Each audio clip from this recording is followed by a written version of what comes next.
अकबर बीरबल की कहानी। खाने के बाद लेटना। दोपहर का समय था। राजा अकबर अपने दरबार में बैठे कुछ सोच रहे थे।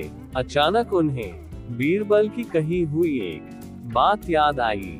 उन्हें याद आया कि एक बार बीरबल ने उन्हें एक कहावत सुनाई थी, जो कुछ इस तरह से थी: खाने के बाद लेटना और मारने के बाद भागना एक सयाने मनुष्य की निशानी होती है।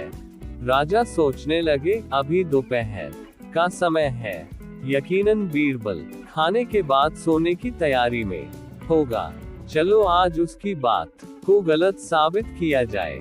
ये सोचकर उन्होंने एक सेवक को आदेश दिया कि इसी वक्त बीरबल को दरबार में उपस्थित होने का संदेश दिया जाए। बीरबल अभी खाना खाकर बैठे ही थे कि सेवक राजा का आदेश लेकर बीरबल के पास पहुंचा। बीरबल आदेश के पीछे छिपे राजा की मंशा भली भांति समझ गए। उन्होंने सेवक से कहा, तुम थोड़ी देर रुको, मैं कपड़े बदलकर तुम्हारे साथ ही चलता हूँ। अंदर जाकर बीरबल ने अपने लिए एक तंग पजामा चुना। पजामा तंग था तो उसे पहनने के लिए उन्हें बिस्तर पर लेटना पड़ा। पजामे को पहनने का बहाना कर वे थोड़ी देर बिस्तर पर ही लेटे रहे और फिर सेवक के साथ दरबार की ओर चल दिए। दरबार में राजा बीरबल की राह देख रहे थे। उनके वहां पहुंचते ही राजा ने पूछा, क्यों बीरबल, आज खाने के बाद लेटे थे या नहीं?